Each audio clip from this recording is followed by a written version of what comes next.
नमस्कार, स्वागत है आप सभी का। मैं हूं आपके साथ मनु तेवतिया। क्या आम आदमी पार्टी यूपी चुनाव में समाजवादी पार्टी से गठबंधन करेगी? ये सवाल इसलिए उठ रहा है क्योंकि आज आप सांसद और यूपी के प्रभारी संजय सिंह ने लखनऊ में अखिलेश यादव से मुलाकात की। क्या 2022 की चुनावी गठबंधन को लेकर इस मुलाकात में विचार हुआ है? इस पर दोनों दलों की तरफ से साफ तौर पर कुछ नहीं कहा गया। न्यूज 18 के मैनेजिंग एडिटर अमीश देवगन ने आप सांसद संजय सिंह से इस मुलाकात पर खास बात की है। सबसे पहले संजय सिंह जी का रुख करूंगा। संजय सिंह, आज आप हेडलाइन में हैं, सीधा संवाद आप ही से कर लेते हैं। आज आप हेडलाइन में इसलिए हैं क्योंकि आपने एक मुलाकात करी और मुलाकात राजनीति में शिष्टाचार के तहत भी हो सकती है और बाकी भी कई कारण हो सकते हैं। लेकिन मेरा पहला सवाल आपसे यही है कि क्या कुछ बड़ा होने जा रहा है उत्तर प्रदेश के अंदर? बड़ा से मेरा तात्पर्य है आम आदमी पार्टी और सपा साथ आने जा रही है। देखिए, आज जो बातचीत हुई, मैं सुबह से कई चैनल पे और आपके चैनल पे भी बता चुका हूं कि क्या बातचीत हुई। बातचीत साफ तौर पे ये हुई कि एक सैद्धांतिक सहमति इस बात पर हुई कि उत्तर प्रदेश में जो भारतीय जनता पार्टी का कुशासन है, यानी एक ऐसा शासन जहां पर प्रभात मिश्रा का फर्जी इनकाउंटर करके मार दिया जाता है, जहां पर एक गरीब की बेटी को हाथरस में रात में 2 बजे जला दिया जाता है, जहां किसान को फसल का दाम मांगने पर आंसू गैस के गोले झेलने पड़ते हैं और नौजवान को रोजगार मांगने पर लाठी और मुकदमा झेलना पड़ता है। एक ऐसा शासन जिसमें मंत्री की गाड़ी 4 किसानों और एक पत्रकार को कुचल के मार देती है, फिर भी पूरी सत्ता उसके साथ खड़ी रहती है। इस कुशासन को हटाना है, इस पर एक सैद्धांतिक सहमति हुई। जहां तक गठबंधन का प्रश्न है, सीटों का प्रश्न है, चुनाव साथ लड़ेंगे कि नहीं लड़ेंगे, इस संदर्भ में जब आगे कोई बातचीत होगी तो निश्चित रूप से अमीश जी आपको बताएंगे। दूसरी बात अभी जो आपने कही गठबंधन को लेकर, तो पहली चीज तो ये आप समझिए कि उत्तर प्रदेश में 2 गठबंधनों का चुनाव होगा।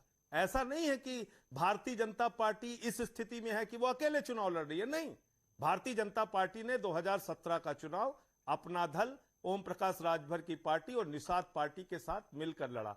इस बार के चुनाव में भी वो निषाद पार्टी और अपना दल के साथ उत्तर प्रदेश का चुनाव लड़ रहे हैं। तो अगर मान लीजिए चुनाव होता है तो 2 गठबंधनों के बीच में संजय जी, और उत्तर प्रदेश में अलग अलग वर्ग जो इस सरकार से पीड़ित है, वो पूरा का पूरा वर्ग इस सरकार के खिलाफ ये बिल्कुल खड़ा होगा। उन वर्गों का आपस में गठबंधन हो रहा है, ये भी समझना पड़ेगा। ये बिल्कुल आपके चुनावी मुद्दे होंगे, आप स्वतंत्र अपने चुनावी मुद्दों को रखने के लिए, लेकिन ये सब कारण है जिसके चलते आप अखिलेश यादव के पास गए थे। या हम माने ये गठबंधन लगभग तय है, सिर्फ घोषणा बाकी है? देखिए, जब तक कोई इस दिशा में अंतिम बातचीत नहीं हो जाती, कोई भी बात आपके साथ कहना या शेयर करना ठीक नहीं होगा। तो इसलिए जब कोई इस दिशा में कोई एक ठोस और अंतिम बातचीत हो जाएगी गठबंधन को लेकर, तो निश्चित रूप से आपको बताएंगे। लेकिन मैं ये जरूर कह सकता हूं कि इस बार के चुनाव में उत्तर प्रदेश में भारतीय जनता पार्टी और योगी आदित्यनाथ जी मुद्दा विहीन है। और इस चुनाव में वो रोजगार की बात नहीं कर रहे हैं, शिक्षा की बात नहीं कर रहे हैं, स्वास्थ्य की बात नहीं कर रहे हैं, क्योंकि कोरोना की महामारी में हम लोगों ने देखा कि ये जो लाशें सड़ गई। इस बार के चुनाव में लोग गन्ना की बात कर रहे हैं या जिन्ना की बात कर रहे हैं। लेकिन जिन्ना की बात तो बीजेपी ने नहीं करी, जिन्ना की बात तो कांग्रेस ने करी और अखिलेश यादव ने करी। जिन्ना की बात बीजेपी ने कहा पहले करी, पहले कांग्रेस ने करी, फिर अखिलेश यादव ने करी। अमीश जी, अब मुझे सुन लीजिए। मैं तो सुन रहा हूं सर आपको। अमीश जी सुन लीजिए मुझे। जी सर, 1 मिनट। सबसे बड़ी जिन्नावादी पार्टी हिंदुस्तान में कोई है अमीश जी, तो भारतीय जनता पार्टी है। भाजपा के आइकॉन है जिन्ना, और कैसे है मैं बताता हूं आपको। श्यामा प्रसाद मुखर्जी और वीर सावरकर जी ने आजादी के पहले हिंदू महासभा और आरएसएस ने मुस्लिम लीग, जो मोहम्मद अली जिन्ना के साथ की पार्टी थी, 3 राज्यों में सरकार बनाई, सिंध में, बंगाल में, नॉर्थ वेस्ट फ्रंटियर में। श्यामा प्रसाद मुखर्जी मुस्लिम लीग की गवर्नमेंट में, फजलुल हक की गवर्नमेंट में डेप्यूटी चीफ मिनिस्टर थे सर। सिंध प्रांत में 3 मंत्री हिंदू महासभा के थे।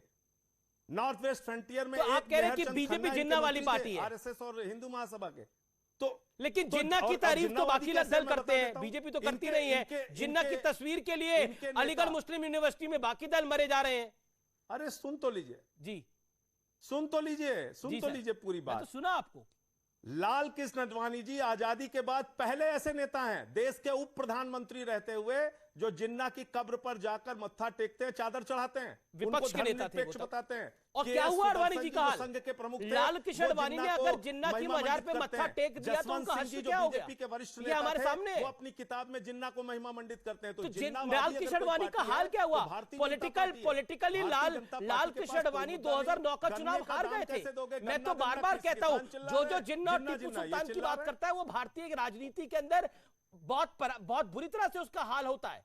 टीपू सुल्तान और जिन्ना की बात करने वालों को भारतीय राजनीति में कोई जगह नहीं मिलती। जिसने जिन्ना की बात करी है, I agree with you, Lal Krishna Advani ने बात करी, लाल कृष्ण अडवाणी का पटाक्षेप हो गया भारतीय राजनीति के अंदर।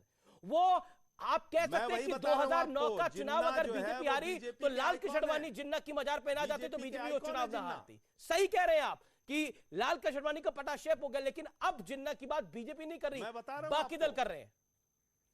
अच्छा ठीक है, एक सवाल मेरा और आपसे बनता है। नहीं, जिन्ना बीजेपी के आइकॉन है। मैं तो प्रमाण के तौर पे बता दिया। आजादी के पहले भी इनका रिश्ता जिन्ना से था, आजादी के बाद भी इनका रिश्ता जिन्ना से है।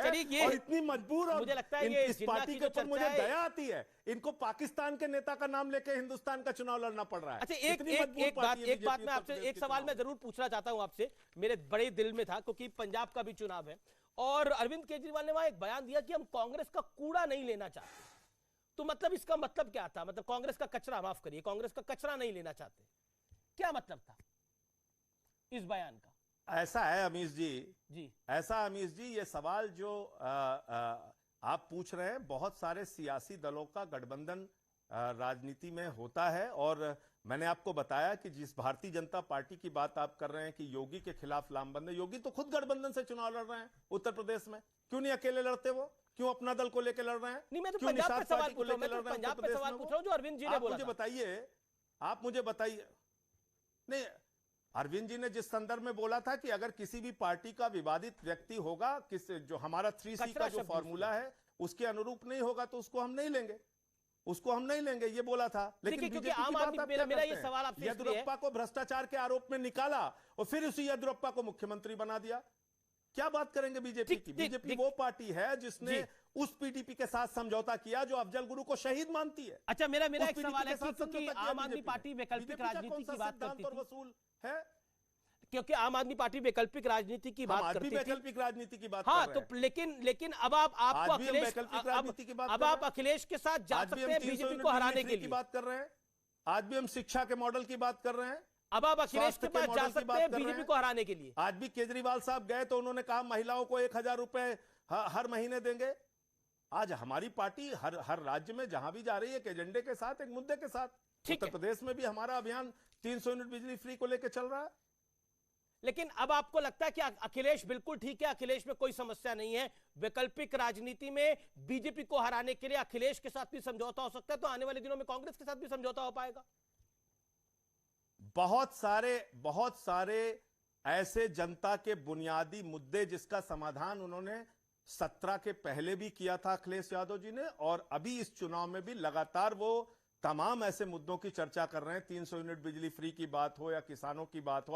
आज उन्होंने कहा कि जो किसान शहीद हुए उनके परिवारों को 25 लाख रुपए की मुआवजा राशि देंगे। ऐसी तमाम बातें वो जनहित की कर रहे हैं। एक अपना एजेंडा लेके वो चुनाव में जाएंगे। जी, बहुत बहुत शुक्रिया संजय सिंह हमारे साथ जुड़ने के लिए, अपनी बात को रखने के लिए।